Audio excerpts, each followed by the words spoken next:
Hi everyone. Welcome y'all. Woo! Welcome everyone. Can't believe it is the final week of this course. It is crazy. A whole month. We learned so much together. I can't believe it's been a month already. We're gonna give it a few minutes and just let people come in, and we'll get started in a few. But for now, I know, right, Nick? How do we get all the way through March already? It doesn't make any sense. But for now, if folks want to just put their name and their pronouns in the chat where you are in the state. And then, yeah, maybe put in the chat, like, how are you feeling about almost being done with this course? What are kind of your first instant reflections? Yeah. Hi, Joan. Nice to see you. Thanks for being here. Let some more folks in. Thanks, Nick, for putting that in the chat. Hi, the few folks just joined. We're taking a few seconds to let people in, but for now, we're putting our name or pronouns in the chat where we are in the state, and how we're feeling about being done with this class. Just kind of first takeaways. Alrighty.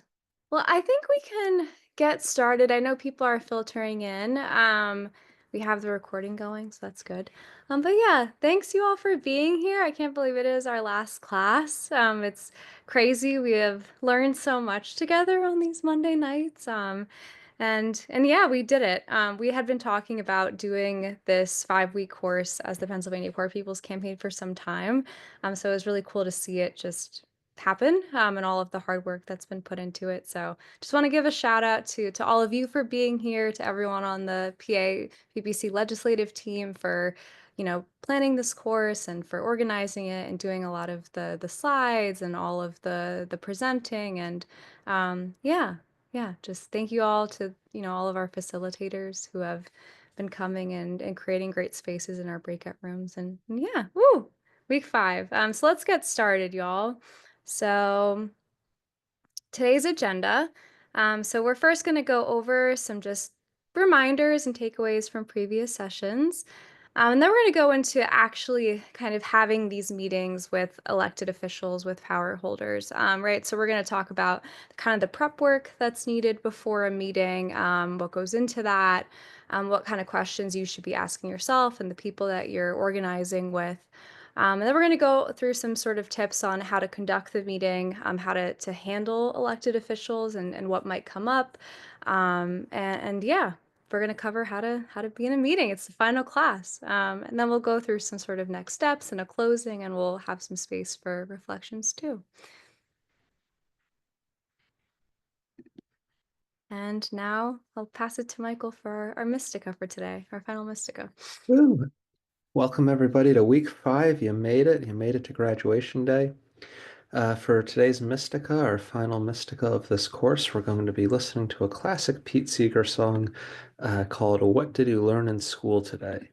And it's a nice, sweet song that kind of points out the contrast between kind of what we were taught in school or weren't taught in school and the way that the world works. And I know for sure, speaking personally, I was taught in school many things that are not compatible with the way the world works. I was a government and politics major in college who graduated not understanding how a bill becomes a law. That in itself is kind of startling, and I had to learn that stuff through March on Harrisburg and the Poor People's Campaign, and I'm sure a lot of you have learned that stuff through this class as well, and not in school. So let's dive right on into this great song. Thank you, Nick.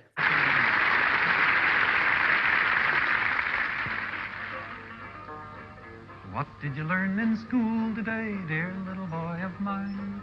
What did you learn in school today, dear little boy of mine?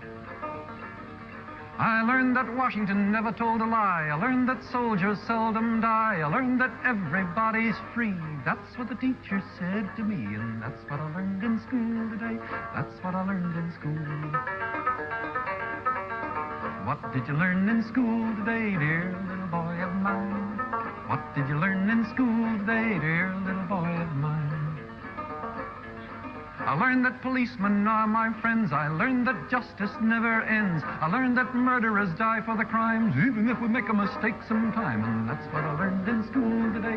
That's what I learned in school. What did you learn in school today, dear little boy of mine? What did you learn in school today, dear little boy of mine? I learned our government must be strong. It's always right and never wrong. Our leaders are the finest men, and we elect them again and again. And that's what I learned in school today. That's what I learned in school. What did you learn in school today, dear little boy of mine? What did you learn in school today, dear little boy of mine? I learned that war is not so bad. I learned about the great ones we have had. We fought in Germany and in France, and someday I might get my chance. And that's what I learned in school today. That's what I learned in school.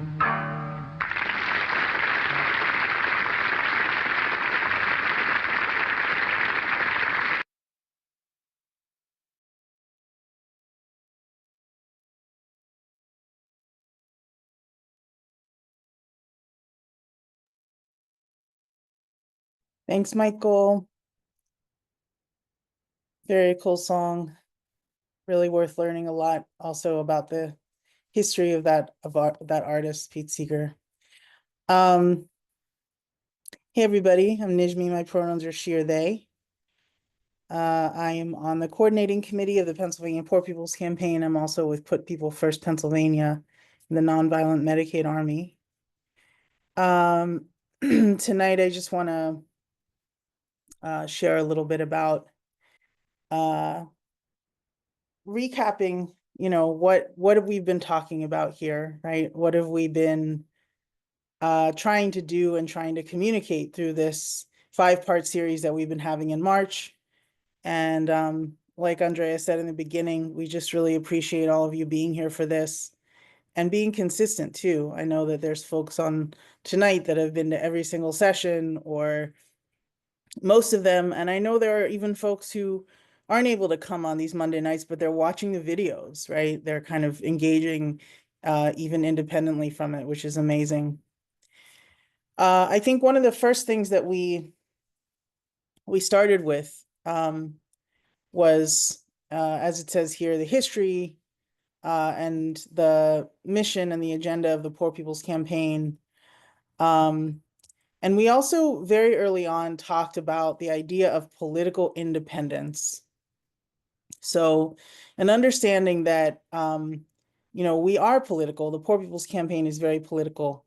That doesn't mean that we think that the primary conflict in society is, for instance, between Republicans and Democrats. That's not what we really think is the primary problem or conflict in society. We think that that's a way that we get pitted against each other very, very effectively. But really, we need to look at the structure, who is really in charge and at the commanding heights of our economy, because that determines very much about our political structure and our political system. So we talk about political independence, not just nonpartisanship. There's a lot of people that say they're nonpartisan. They aren't really politically independent. I was at a doing some base building at a medical clinic, remote area medical clinic in Center County in Bellefonte over the weekend. And I met someone who, I got teared up listening to her experiences she said that she hasn't had healthcare since 1999 when she lost her job at Penn State. And that's the last time she had healthcare, 1999. And so I just think about how many different administrations have passed since then at the federal level and at the state level. And just, it was such a good reminder to me about why we need a working class movement that is politically independent. Because when we believe that the change is going to come from above, we just got to wait and get someone else in and they're going to save us. We end up without healthcare for 27 years or 26 years, right? And so we've got to really kind of wake up and see what's going on here.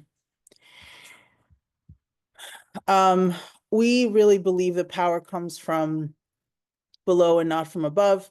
We are going to create the conditions for changes to be made. We are the ones who are going to create the conditions for the current powers that be to have to make it unavoidable for them to create some reforms and some concessions. And we are also the ones who are going to actually make the fundamental transformation of society, which is what we need to do.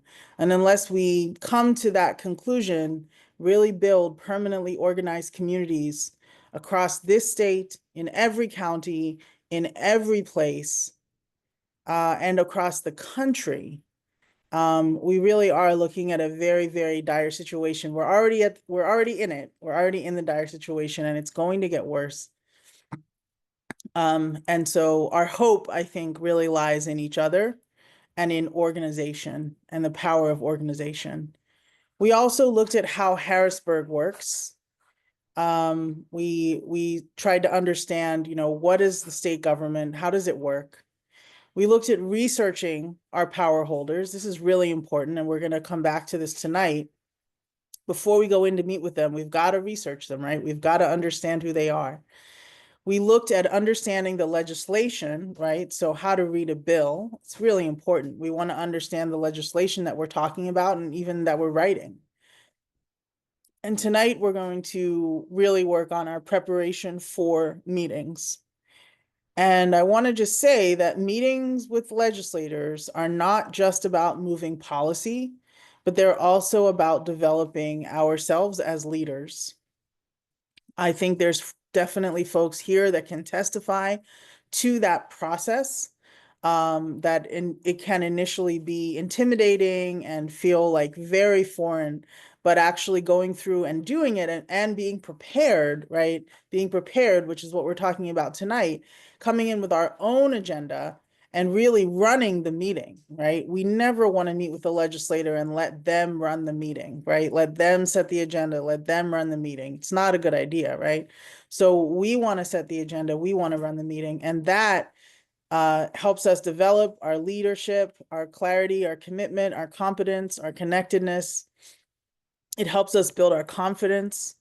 And it's a great thing to bring folks into. It can be a really powerful way to get people connected, get them committed to doing more, to taking more action, to learning more, right? To understanding more.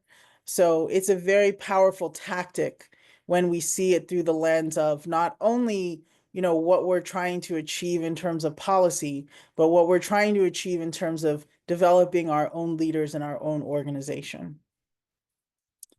So with that, I will pass it on to Jeff. Thank you, Nijme. So as we said, what we're going to talk about is preparing to meet with the legislatures that we're going to be talking to, setting up the meetings with them, and how to conduct those meetings. By the way, Jeff Kaiser, I am a volunteer with March on Harrisburg.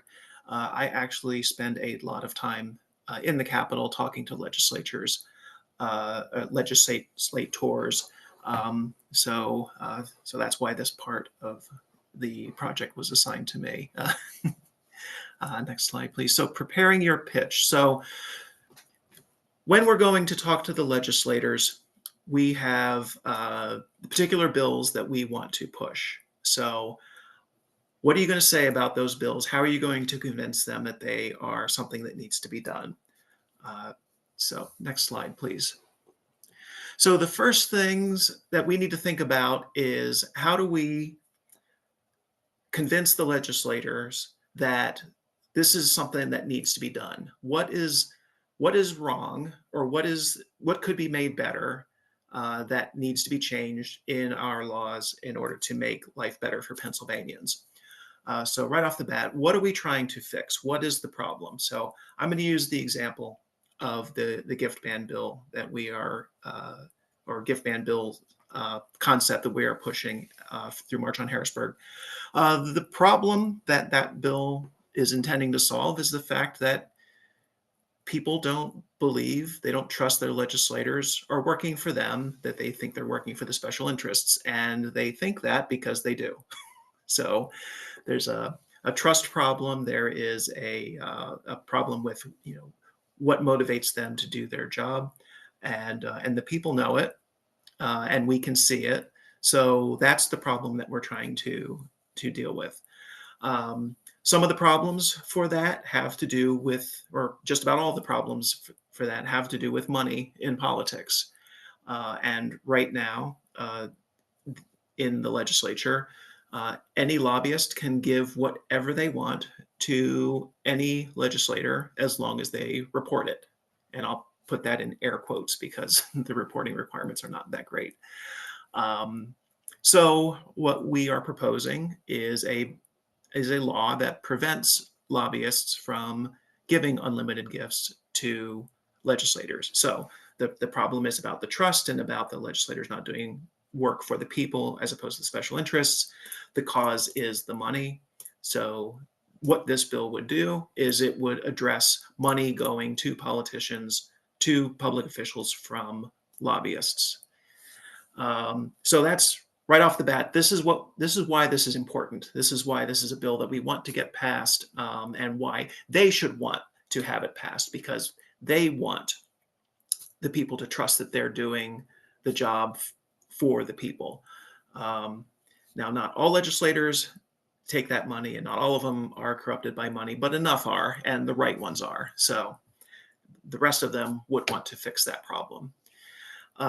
So there's that. And then we've looked at the bill already. We've looked at what it does, how it works, the language of the bill. So can we explain exactly what the bill does to solve that problem? So that's the other thing that you need to do, is explain how it works and to be able to answer questions that they're going to pose to you about a particular bill. After you've pitched a bill enough times, or if you've talked to other people who have pitched it, you're going to find the same types of questions or the same types of pushback about the bill over and over again. So what are those questions? What are those pushbacks? And how do you address those? How do you answer those questions? And then once you've put all that together and you've got your elevator pitch for how you're going to introduce the bill real quick, and how you're going to address all those questions. And a lot of times what you can do is, if you've got a very common question or a very common pushback that comes out often, you can try to work that into your elevator pitch about the bill. So one of the pushbacks that we get about the gift ban is they have this mistaken impression a lot of times that what we want to do is ban all gifts from everybody all the time, which means they can't even like go to a fundraiser and win a raffle or host a birthday party or anything like that. So as part of our pitch for the gift ban, we try to tell them, we don't want to restrict everything. We just want to restrict the stuff that looks bad. And work that into the pitch right off the bat, so you answer that question immediately as you're explaining what the bill is that you're trying to push forward. And then, what is your ask for this bill? A lot of times what you're asking them to do is, if they are on the committee where the bill is going to go through, that they support the bill, possibly that they talk to leadership to try to promote the bill, because as we've talked about before, nothing goes forward unless leadership is okay with it going forward, et cetera, et cetera. When we talk about ranked choice voting, sometimes we will ask them to come to an informational meeting that's going to be held to talk about ranked choice voting, so that they can get more information about it if they're not familiar with it, because that's a new concept to a lot of legislators. So what are we going to ask them to do now that we've pitched this particular bill, and be ready to answer those, or be ready to present that. Next slide. So scheduling the meeting. So now you've kind of got your bill, you've got your elevator pitch together, or bills. If you've got more than one that you're going to be pitching. Now you want to meet with some legislators about this. So what are the steps for doing that? So first off, who are you going to meet with? So some of the really important people to meet with, legislators to meet with, as we've talked about before, are the committee members, the members of the committee where your bill is going to be debated and discussed and reviewed. So there's generally, Republicans and Democrats on that committee. The majority party will have their chair that's running the committee. The minority party will also have a minority chair. Those two would be good to talk to about this bill and get their support so that they can talk to their colleagues about it. Talking to other committee members on that committee about the bill. If you have champions for your bill, talking to them as well. You don't necessarily need to pitch the bill, but if you're going to set up meetings with your champions to discuss, what's been going on and status and things like that, those are people that you're going to want to meet with from time to time. And then the leadership itself. So as we've talked about, bills don't move forward unless leadership is okay with them moving forward. Oftentimes they will ask their committee chairs to hold a bill in committee and not pass it through and not bring it up for a vote because they don't want it to go to the floor. Or they will encourage a committee to push forward something that's a priority for them. So these are all the different people that are the most important people to talk to for passing a bill. Next slide. So now that you've decided who you're going to meet with, where are you going to meet with them? How are you going to meet with them? When are you going to meet with them?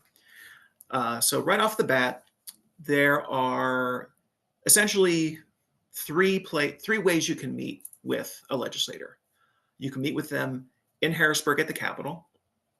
You can meet with them at one of their district offices in their district, or you can meet with them virtually through Zoom, through Teams, etc.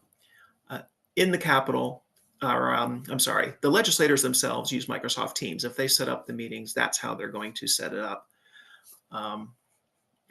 But you need to decide which of those places you're going to meet. There is a calendar on the legislative website, and I will provide a link to that. But there are calendars on the legislature website that tell you when the House is in session in Harrisburg, when the Senate is in session in Harrisburg. They spend a lot more time in district than they do at the Capitol. Also, when they're at the Capitol, they are extremely busy. They're spending time in committee meetings, etc. They're spending time on the floor voting on bills and such. So in the Capitol, if you want to try to find a meeting there, their time might be very limited. They have much more flexibility in district if you're going to meet with them in district. It even helps to know whether you're going to meet, even if you're going to meet virtually, whether they are in the Capitol at the time you want to meet with them, or if they are in district at the time you want to meet with them, because the legislators have two different schedulers, one that schedules meetings in the Capitol and one that schedules meetings in district. So whichever of those places you want to meet them, that's the scheduler that you need to contact for that legislator. Let's see. And then when you're going to contact them about setting up a meeting, you're going to tell them exactly what it is that you want to meet with them about, what bills you want to meet them about, what are your goals for the meeting, etc. Who's going to be in the meeting with you. If you've got a constituent of theirs that's going to be joining the meeting, make sure that they know that, because they're more likely to want to set up a meeting that includes a constituent than somebody who is not. And Jeff, can you say that last bit again? Because I think sometimes people think, and even I myself have at times thought this, that you can only meet with a legislator if that's your elected official. That is not true. You don't have to be a constituent to meet with a legislator. If you want to meet with leadership, most people that need to meet with leadership are not constituents of those leaders. So they essentially, they do run the whole state, and everybody in the legislature is making decisions for the entire state. So they should be willing to meet with anybody who has a concern anywhere. Some are more strict about only meeting with constituents and others, but most are willing to meet with just about anybody. So no, you don't have to be a constituent to meet with a legislator. You don't even have to be a Pennsylvania resident to meet with a legislator. The closer you are, the easier it is, but it's not necessary. It's not a prerequisite. And I will pass it off to Nick for the next section. Yeah, and also I know some folks are asking some really awesome questions in the chat that I think others are helping to chime in on. Definitely, I know to the person who was named Zoom user, just going to say I think there was one of the prior sessions that we did where we kind of discussed a little bit of some of the different kind of like leadership positions, if you will. There are definitely a bunch of different committees, and I don't know. Feel free if Michael or anyone else wants to chime in the chat further, with anything in particular there. Oh, go ahead, Jeff, if you wanted to. Yeah, and I wanted to add one other thing because you just reminded me about researching the legislators. That the pitch that you would put together for a bill, you might want to be able to, or you might need to adapt it for different legislators depending on what their priorities are. So we talked about researching legislators in the past, in a previous class, I should say, where what topics interest them most. Can you tailor your pitch to that particular legislator's interests? Sometimes a bill might have a different pitch depending on whether they are a Republican or a Democrat. I know that our Foreign Influence Corporation bill appeals to the different parties for different reasons. So we can modify our pitch for each of those particular reasons. So I'm sorry, hearkening back to what we talked about before, the researching our legislators that you reminded me of, Nick. Thank you.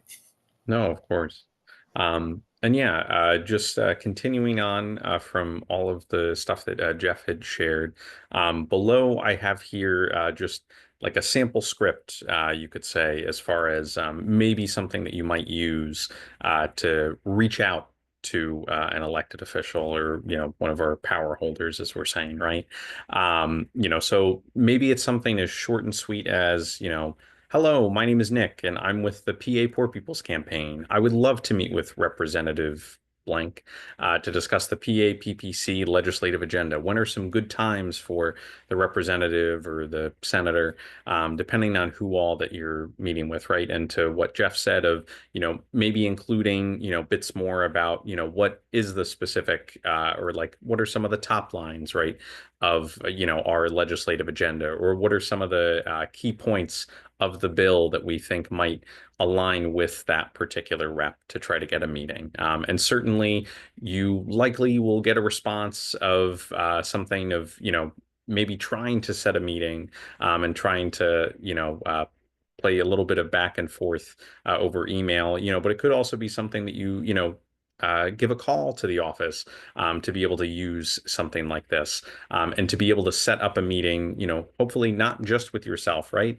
But there's a real importance of being there in community with others and really thinking that this may or may not be with that particular elected. It might be with, someone who is on their staff. And that is awesome and great too, because many a time, this is something that I always have known to be true. The folks who are staffing those offices are a lot of the times those doing so much of the work and know a lot of the ins and outs of what is going on, or sometimes some of the more particulars of certain pieces of legislation than sometimes the rep or the senator might even too. So keeping that in mind there. Oh, go ahead, Andrea. Yeah, I just wanted to add to something else we do to set up meetings. So, right, sometimes you can call an office, set up a meeting. Sometimes they'll have you email them, but maybe, you're not hearing back from them. And something that we've done before is we've gone in person. In Harrisburg, we've stopped by their office and said, kind of, forced the encounter a little bit harder and said, hey, we would like a meeting. That is always possible too, to go in person, whether in district or also in the Capitol, to set up a meeting if maybe they're not getting back to you as quick as you'd like. No, thank you so much for saying that, Andrea, because it reminded me of something. The way that I sometimes think of it or frame it is sometimes it's like an escalation, right? Of, okay, first I'm gonna send an email, see if they respond and reply. Maybe they don't, right? So now I'm going to call their office, see if they respond and reply.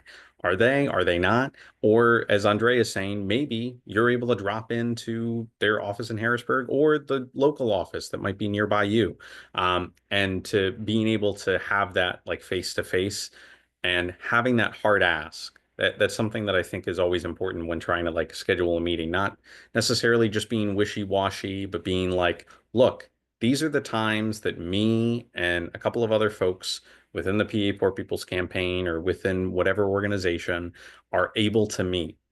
When can we meet out of these times to talk with you about this bill? And then being able to, further that discussion from there, or, trying to get that meeting time. And again, that importance, which Jeff had said of, the when and where, maybe it's going to be in office, maybe it's going to be over Zoom, maybe it's just going to be a phone call, conference call. And certainly as Andrea is saying in the chat, do not give up, like continue to push and push and push to get a meeting. And certainly, if for some reason you trying to do so, right, of sending an email, doing a phone call, trying to show up to their office in person, sometimes it can be something as a part of a larger strategy of publicizing it, saying, look, they're not meeting with us, right? And what can that do to further advance and highlight some of the causes that you're particularly caring about, right?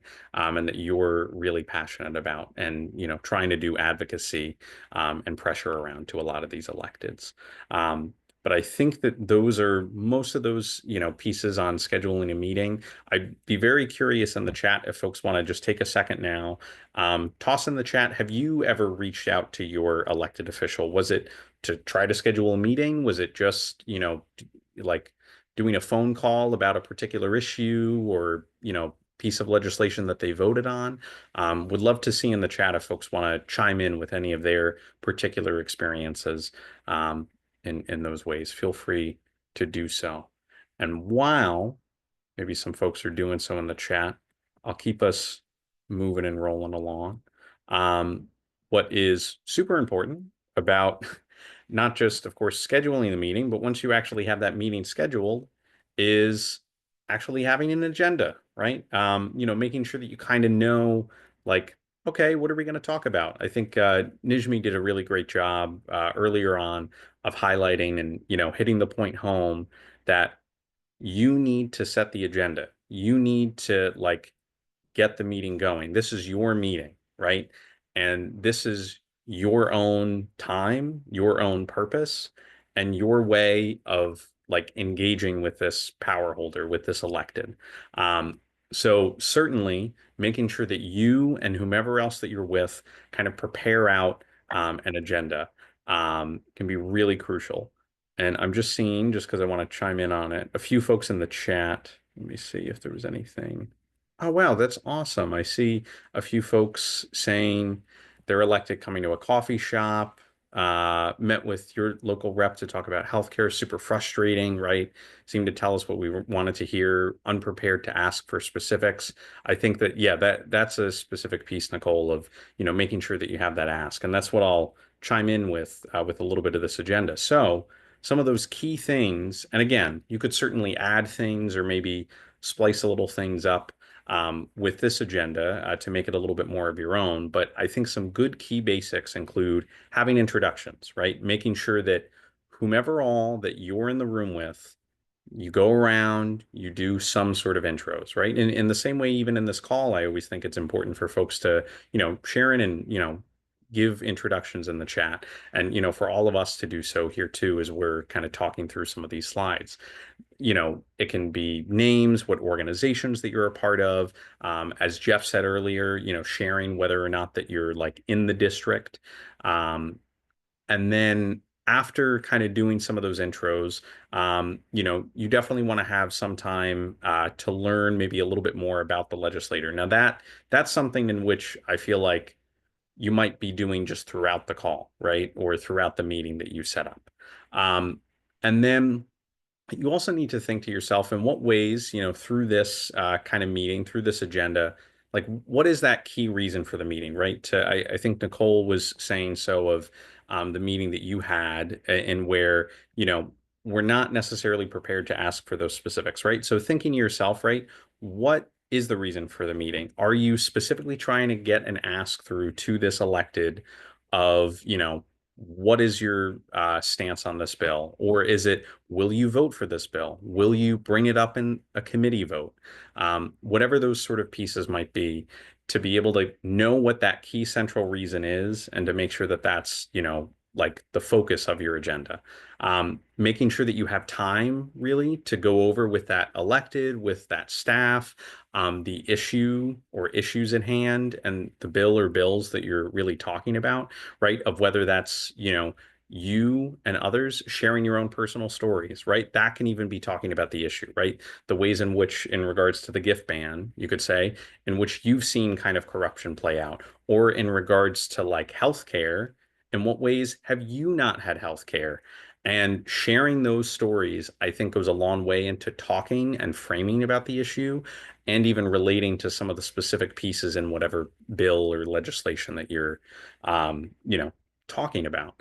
And then, yeah, like further explaining the issue in bill, making sure that maybe there's a little bit of time for question and answer, right? If maybe that staffer or that elected has particular questions about the bill, knowing that many ways you are the expert, right? You know this issue from your own personal experiences and can talk about that. You and others that you're meeting there with already have, gone through, kind of understand what the bill or bills that you're talking about or that issue is. So making sure to, take that time to better kind of equip that elected and their staff on what all this entails.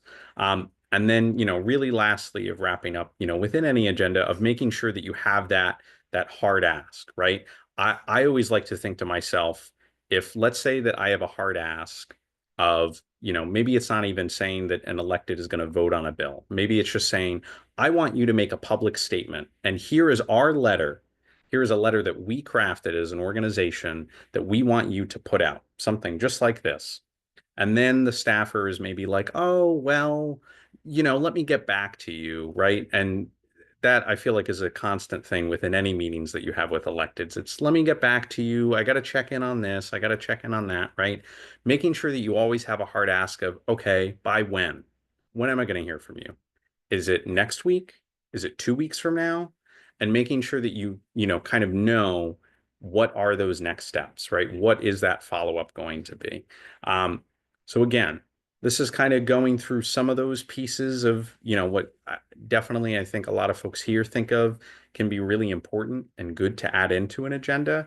There certainly are other things that I think can be great for you to add in that, maybe are specific to your issue or, making sure that it ties in. But, just sharing this as like at least like a little bit of a framework. And then something else that's important to consider is during any meeting, like I'll even, talk about the call that we're on right now tonight, right? Folks have different roles. I have been, I know the past couple meetings helping to do tech at times, helping with certain things with Zoom, right? That in and of itself is a really important thing, right? Just like within this meeting that you might have with an elected, kind of hashing out maybe what are some of those like meeting roles that you might have. So sometimes it could be just having a facilitator, making sure that someone is kind of, keeping track of where we are in the agenda, where we need to get to. And sort of moving things along. You might have a person or two that might be just trying to take notes. Maybe they're not really going to speak much other than introduce themselves. And you want to just make sure that someone is there kind of recording what happens so that way you can check back and check in, kind of post the meeting of, okay, what all like did we get from that meeting? Let's look back at the notes. Then as well, right? You can't have, in my opinion, a lot of the time, you can't have these meetings without sharing your story, right?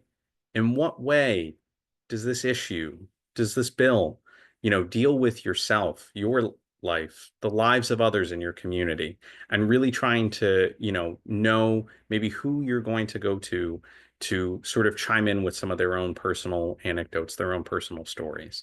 And then, of course, you want to make sure that you have someone, maybe it could even be the same as the facilitator, it could be someone else, but just keeping time. I know, and I'm sure Michael could chime in along this. I've been in a few meetings with Michael and where we're like, okay, let's make sure that we have enough time for this point or this point and then this point, right? We don't want to, if we have three main points in this meeting, right? You don't want to just give 1 and 2 all the time and then only have like 2 minutes for the last one, right? So how are you making sure that you're kind of, keeping that time consistent and knowing of, when it's time to switch like to another topic or to try to, wrap things up. Um, and then, making sure that you have someone to maybe be that closer, to make that hard ask, right? Of whether it is like, when are you going to get back to us? Or are you going to vote for this piece of legislation, or are you going to put out some sort of statement supporting or get this to a committee vote, and by when? What is the timeline, right? And making sure that you have someone to make that hard ask.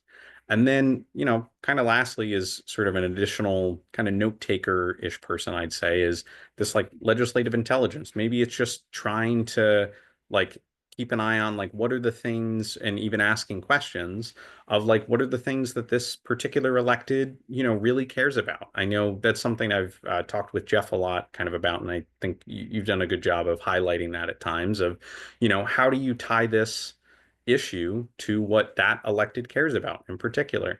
And having someone who maybe already kind of has a little bit of that background, maybe even from some of the prior sessions we've done on like researching these electeds and what kind of issues or committees or other things that are kind of pertinent to them. And just like really being someone to keep those things in mind. So again, I'm just going to go back for a sec of, you know, going over some of this like idea of an agenda, going through some of these meeting roles. And now I'm just going to share of, take a sec if I can refind. Um, we have here, and I'll toss it in the chat. But like from some of the stuff that I was speaking about and that were on those slides, um, is just this kind of PAPPC template or like legislative visit guide.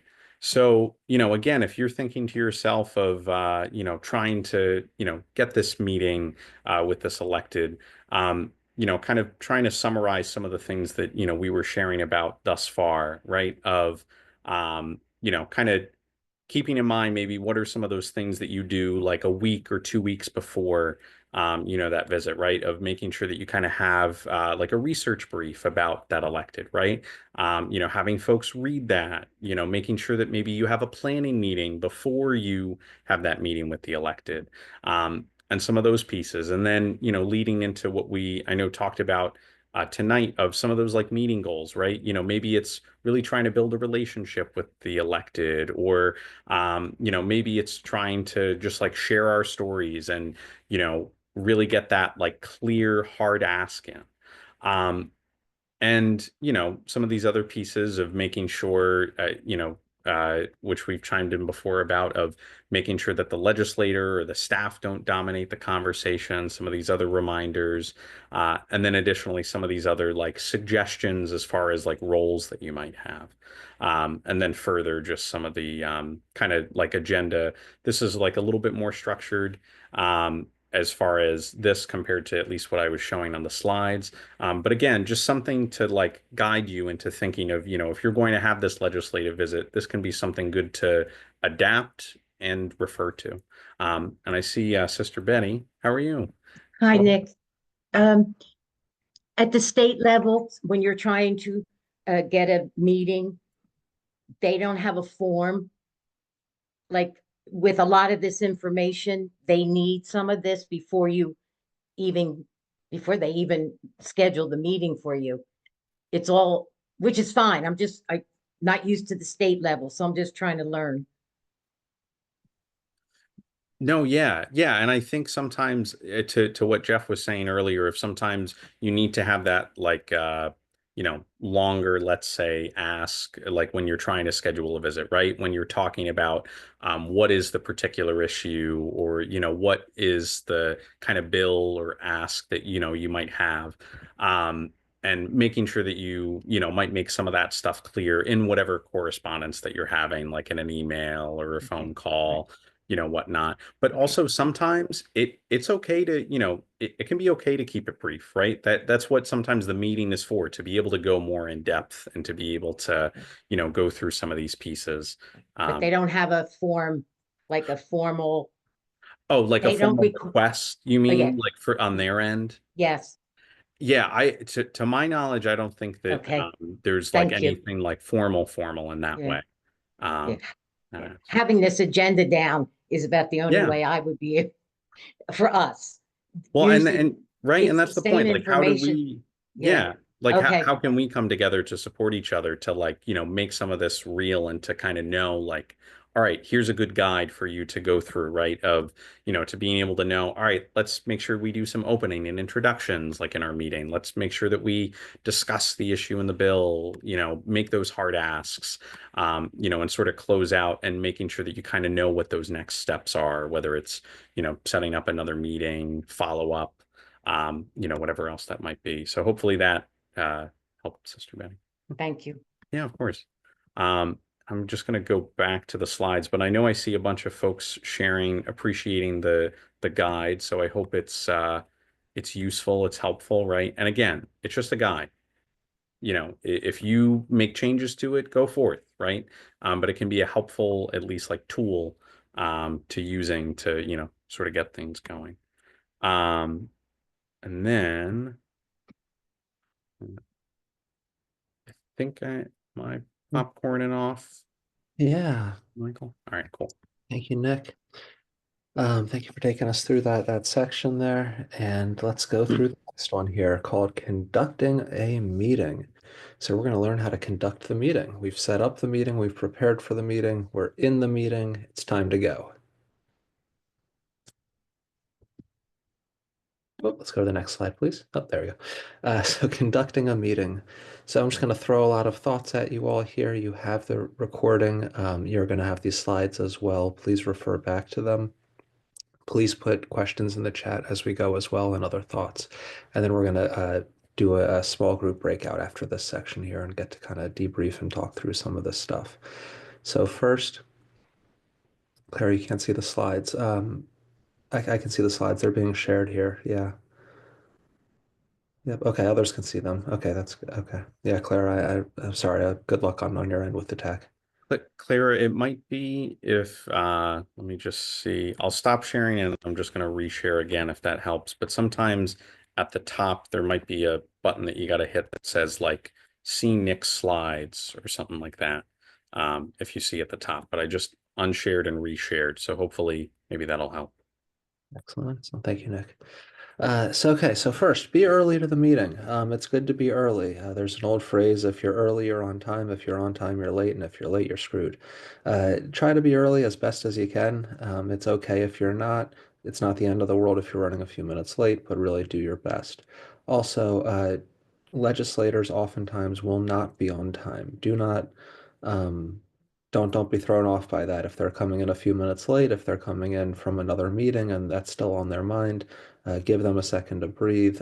They'll often be kind of running back to back, especially if you're meeting with them in the Capitol.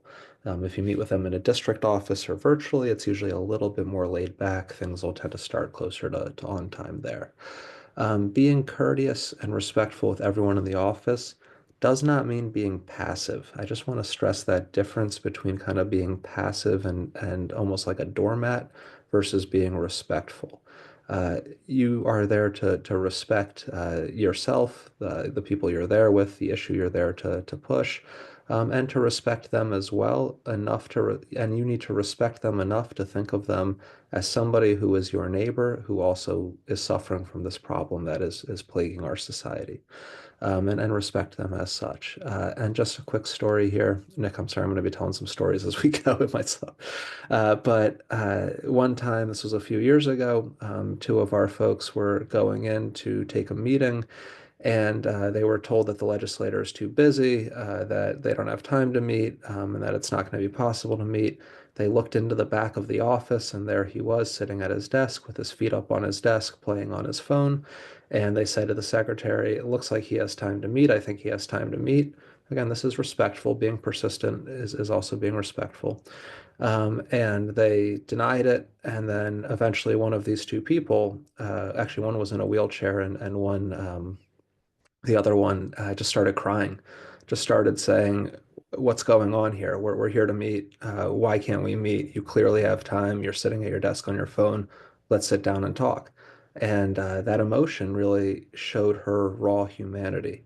And it produced an authentic moment. It led to a meeting right then and there, and it actually turned into a pretty productive meeting. So being respectful and courteous doesn't mean being a doormat. Be yourself, be authentic, bring your full humanity. Tell them why you're there. Make the specific ask in the right moment and stay focused on why you're there. So be very clear about why you're there. You're not there to just catch up on Penn State football scores, or you're not there to talk about the weather. You're there for a reason. You're taking time out of your day to go there to talk with them for a specific reason. And make the ask clear. Don't muddle your ask. Make it clear, make it very known. Sometimes you have to say it two or three or four times even for it to really break through. But really make the ask known and make them answer. Make them give you an answer. And even if that answer is, "I'll get back to you next week," or "Let me read it over and I'll get back to you," that's okay. And you'll follow up with them next week and you'll get another answer. Are you going to support this? Are you going to go talk to the Speaker of the House about it? Are you going to go talk to the committee chair about it? Whatever your ask is, and it's okay to have a few of them. Make them really clear, make them really known, and make sure you get some sort of recognition from them of the ask.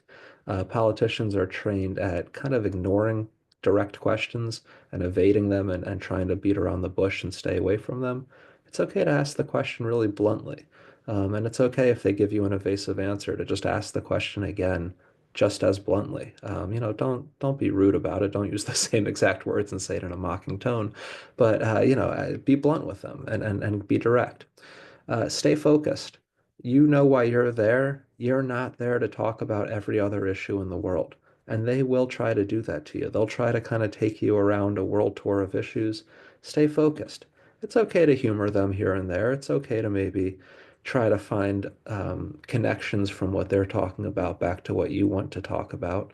But really try to, get them back on track. Try to refocus them.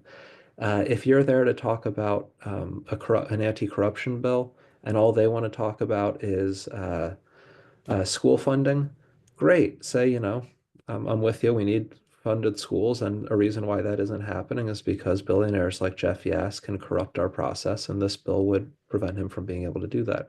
Right? Always try to reconnect things to why you're there. Wherever they try to take it, try to bring it back and focus. And in doing this, you're going to be, yep, here we go. Sorry, point three, yeah. Build that relationship. Build a relationship. You're there to try to advocate and influence somebody. And part of that process is knowing who they are. You've already done some research. Get to know them. Ask them questions and try to ask them questions that don't get them. Um, yeah, right. Nijmi, great note in the comments there. But sorry, yeah. So try to ask them questions that are really aimed at their selflessness. Try to ask them questions that get them thinking in a selfless, generous, expansive kind of way. Don't ask them questions that are going to narrow the conversation. Ask them things like, "Why are you here? Why did you come to Harrisburg? What got you involved? What's going on in your community that you care about? What problems did you come here to fix? Who do you care about? Why are you here? It's so much easier to not be here. You could not be here. Why are you here?" And really try to get them to talk about kind of, everybody has a heart inside that will wants to be of service, and you're trying to reach that heart of service, and it can be difficult, but that is your goal. You're trying to get in there. Um, get personal. Get personal. You're a human being.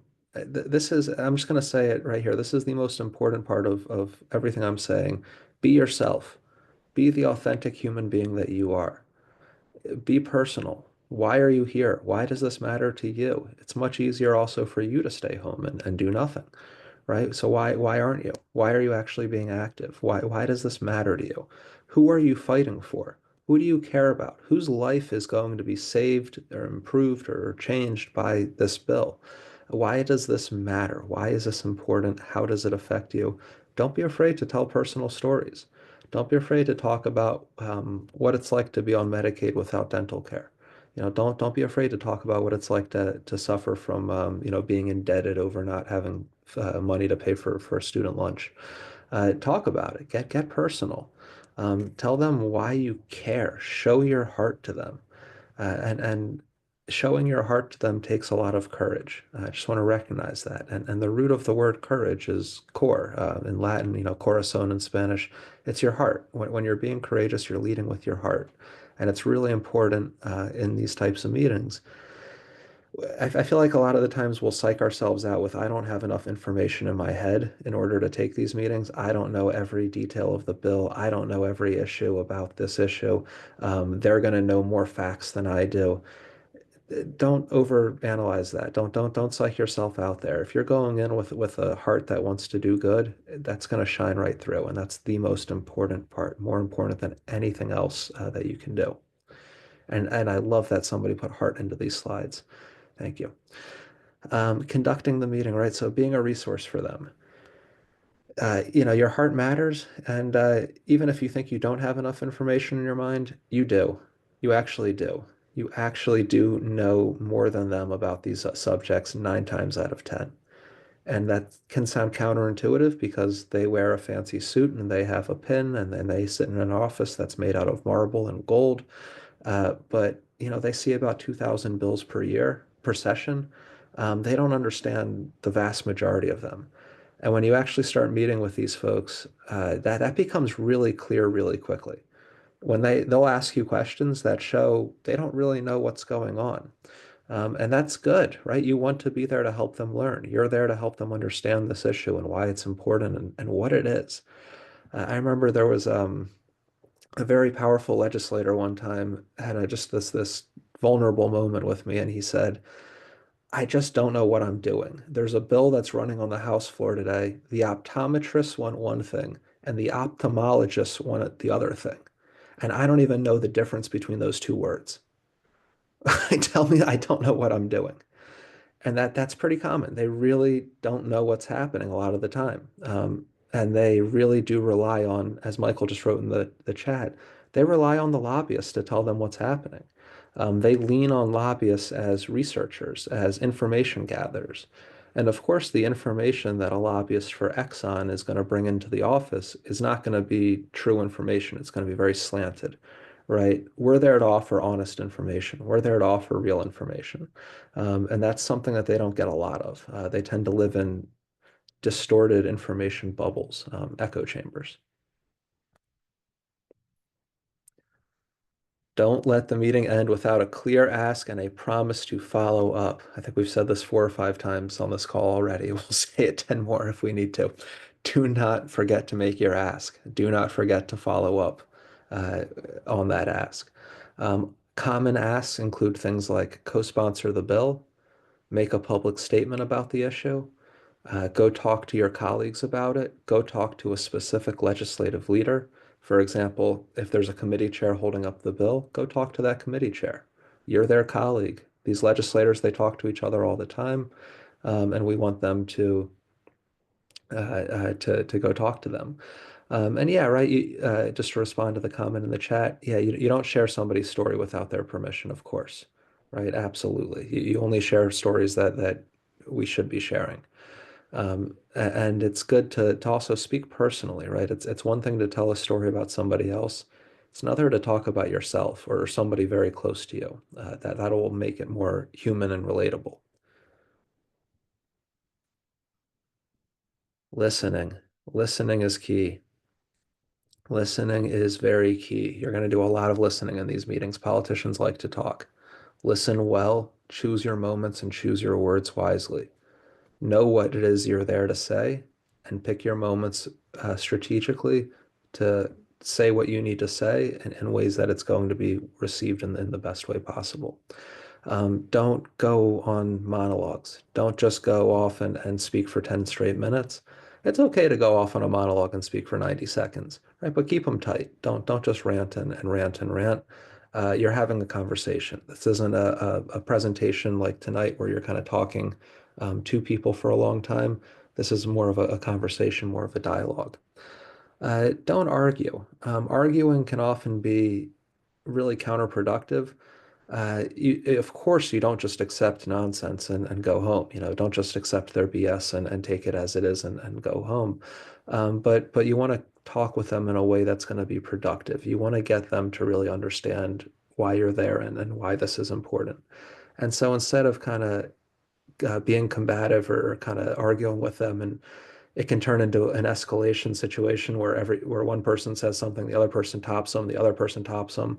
It's not productive. Ask questions about to help them understand why it is that you're there. I was in a meeting a few weeks ago, and I did get into an argument for a minute. It was very quick, and I pulled back as soon as I realized what was happening. The legislator wanted to argue. They were there to get into a shouting match. They were screaming. And as soon as I screamed back, the meeting was going to end. And so they were yelling and yelling and yelling, and said something about how they could never take a meeting with us again and ignore us forever. And I said, I don't think you can, right? I argued back, right? I don't think you can ignore us forever. And I said, yeah, I can. It's been, it'll be 5 years before we meet again. And I said, well, it's been 2 years since we last met. And I'm sorry. Then he said 5 years since then we'll meet again. I said, I don't think so. I think we can get you sooner. He goes, no, it'll be 10 years then. Right. And we kind of had this back and forth over these numbers that like, what does it even mean? What does it matter? The real thing that he was saying was that he hates us. That's what he was saying, and that's the important point to take away there. And we then kind of got into a discussion with questions about why do you not like us so much, which led us back to a discussion over the bill. Uh, yeah, and then Anne, I'll answer your question in the chat. Yes, absolutely. March on Harrisburg, we're part of the reason why vote by mail is a thing in Pennsylvania. That was a win that we had, and we've gotten other bills further along, through the process. And then other member organizations also have had some wins over the years. We've also stopped a lot of bills. Yeah, so I was looking back on some notes from 2 years ago. We actually stopped a bill that would have just destroyed the whole judicial branch a couple years ago. That's another story for another day. Do not attack with a hostile tone, right? Stay focused. You're having a conversation, right? Andrea, did your hand go up? It did. Yeah, I just wanted to answer or add to what you said, Michael. But last session, three of our member organizations of the PAPPC got bills passed through the full House. So Put People First PA passed restoring the adult dental benefit back into Medicaid, passed through the full House. Debt Collective passed a student lunch debt cancellation bill through the full House. And then MOH passed a really big dark money bill through the full House. And it was because of like our joint efforts as the PAPPC that they got through the full House. I remember we learned too that bills are tremendously hard to even get through one chamber. So just want to add that too. Those were big successes for us. Yeah, right. We're operating in the Pennsylvania State Legislature. This is one of the hardest, most hostile institutions in this country. It truly, truly is by every ranking. Yeah, WAC, we do have kind of lists here and there of things that we've done. I know our different member orgs do. That would be a good PAPPC blog post to do. Let's bring all those together into one place. Okay, so meeting guidelines, nonpartisanship / political independence or political independence. Do not succumb to political tribalism. Do not succumb to political tribalism. Do not let them pigeonhole you. Do not let them put you into a box. You are not there to be a Democrat or Republican or this or that. You are there to seek justice and to win justice. Speak for yourself. Again, be your authentic human self. You are not there to talk like a politician. Don't talk like they talk.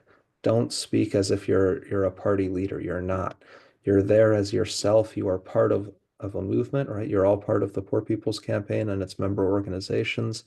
And if you're not yet, you should be because you're taking this class. Uh, but you're there as yourself primarily. You're there as your own human self.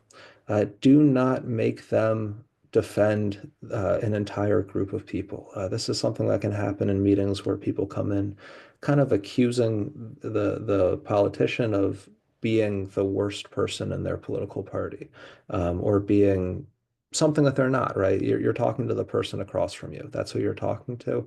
If you put them into a position to defend an entire group of people or attack an entire group of people, it's not going to go well. And always focus them on what they can do. Don't let them pass the buck. Don't let them say, well, the Supreme Court has to do this, or well, that's the White House, or well, that's the Republicans, or that's the Democrats, or that's the House, or that's the Senate. You know what they can do. You came in with a specific ask. Don't let them change the subject. Don't let them evade the ask.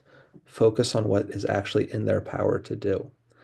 And avoid making broad generalizations. Connect what you know and believe to your experience and to your own sources of information.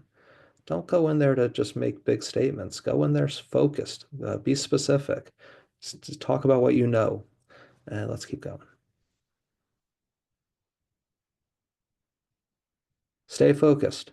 Do not get bogged down in negotiating the specifics of the bill with the legislator. Most of the time, they might want to go in and say, well, it says on page 3 that there should be 10 clinics in the state. I think there should be 8. Just listen to them, report it back to your member organization, report it back to your legislative team, but don't sit there and negotiate every specific of the bill with them. That's what a lot of them want to do. It's not productive. Stay focused on your ask, and then make sure to give them any handouts you have, fill out any reporting forms that you have in your member organization, and make sure that the information is reported back. If it's not reported back, it's no good. Make sure to take notes. Resilience. Just listen with resilience. Stay present when you hear something that is hard to hear. You're going to hear things that are hard to hear. You may hear people questioning your basic human rights and your basic civil rights. Hang in there. Hang in there. Take the time you need if you need to, as you need to, but really hang in there, be resilient. And you're not there because you agree with them. You're there actually because you disagree with them, either that individual legislator or the institution as a whole. A helpful way to kind of look at these meetings is to go in and think of yourself, I'm sorry, think of it as a peacemaking meeting. There is a war that is happening. There is an underlying conflict that existed before this meeting started. And that underlying conflict, for example, is a government that is denying its people health care. That's an underlying war. People are getting hurt. Somebody is making decisions that are hurting other people. And you're there to solve that conflict. And the person you're talking with can help you solve that conflict. They can help make peace. They can say, by the power of law, healthcare is a human right, and we're going to do this. And until they choose to do that, the war continues, the conflict continues. And so you're there to solve that conflict, to solve that underlying war. If you're there to talk about the gift ban, the underlying war is a corrupted government governing against its people's interests, health, and safety, and people are getting hurt. And so you're there to talk with this legislator to make peace, and peace means a gift ban. And so you're there to find that peace, to make that peace. And so be resilient because you don't make peace with your friends, you make peace with your enemies, people who disagree with you already. And that's what you're there to do. And by the way, peace doesn't mean you just go home, shut up, and die quietly. Can't emphasize that enough. Peace means, um, you're there to actually make a real peace where nobody's getting hurt, where people aren't dying from a lack of health care. Okay, reporting back. Debrief. Report back. Always report back. Always report back.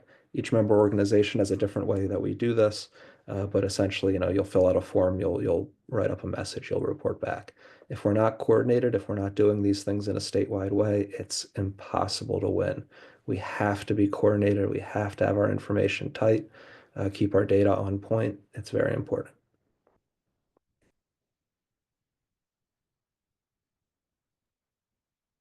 And now, after thank you, Michael, of going through all of those pieces of conducting the meeting. Um, you know, I really hope that this was helpful to folks of going through some of those particulars again of how are you scheduling that meeting? What might you have on an agenda? What are maybe some of those roles? And some of those really, I think, helpful like tips and tricks and things to be mindful of when having these meetings. Now we're going to toss folks into breakout rooms to both, I think, in part do a little reflection on some of those pieces, but also even just reflect on, you know, what have folks thought of, what big takeaways, what little reflections maybe have you had throughout this series. So I'm going to just open the breakout rooms in a second, and everyone should have someone who's helping to facilitate. That might be Jeff or Michael, Nijmi, Andrea, or Michael BG. So I'm going to open those rooms. We're going to do that for about 10 minutes, and we'll probably come back at about 8:21 or so. All right. I'm gonna whisk you all away. Feel free to jump on out into your breakouts. If you're having an issue, let me know.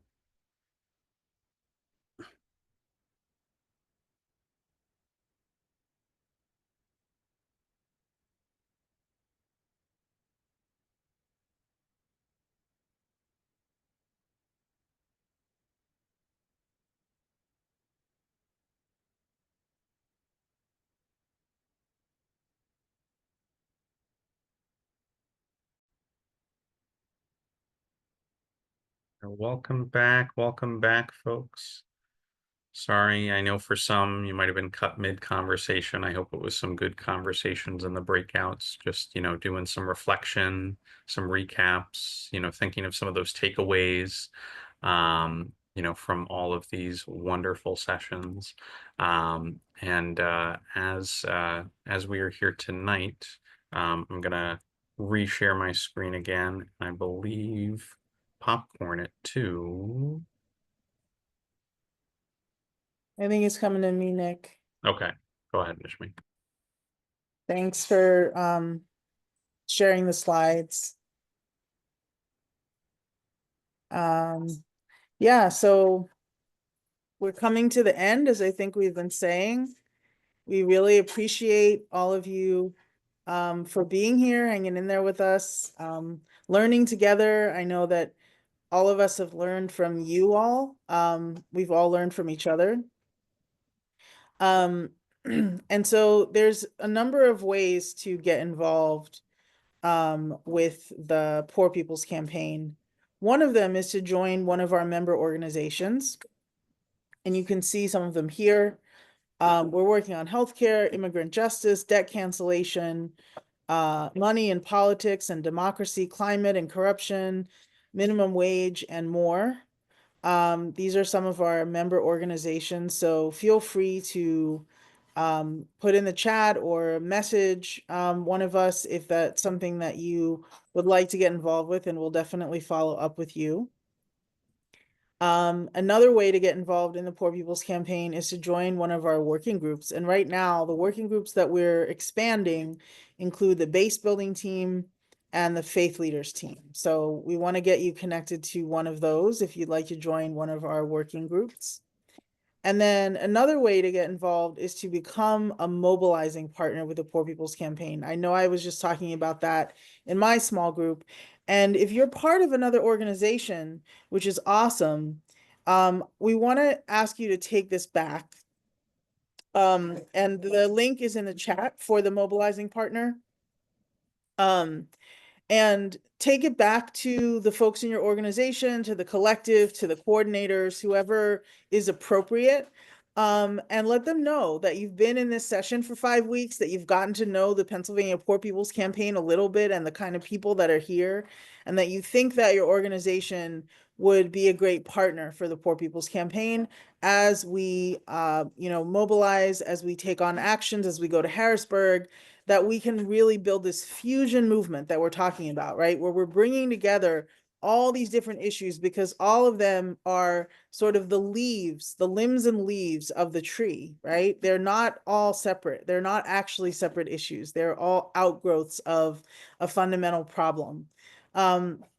So we really encourage you to take it back, even if you're not the person who can make the call, take it back and let us know, fill out the form to become a mobilizing partner. That's really for organizations, right? Not as much for individuals, but for organizations. Individuals, join the campaign, join one of our working groups, join a member organization, join these kinds of things, right? This is part of the campaign too, right? These educationals, these sessions that we have together, stay on our list. Find out about what the activities are that we're doing. Go check out our website. We want to stay connected to you. This is not a one-off thing. And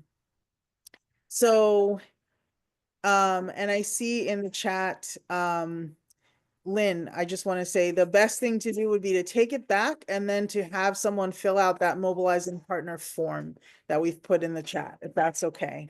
I got it. Thank you very much. Yes. Okay, perfect. So glad.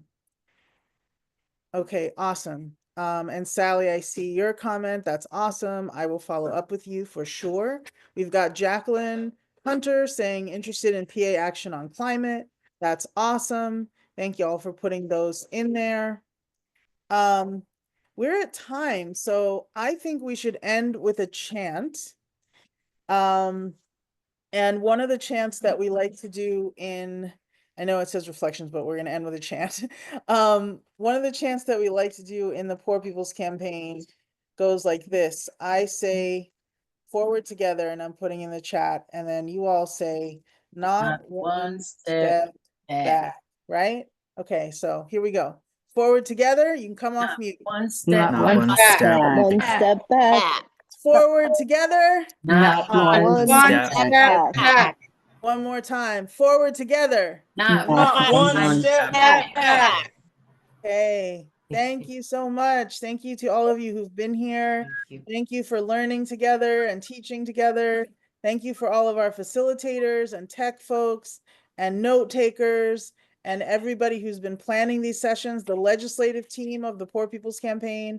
Thank you for all you do. Thank you for all your work. Thank you for your organizing. Thank you. We appreciate you. Thanks, everybody. Thank you. Thank you, everybody. Good job. Thank so you. much. Stay strong, everyone. See you See soon. ya. Come get involved with us. Maybe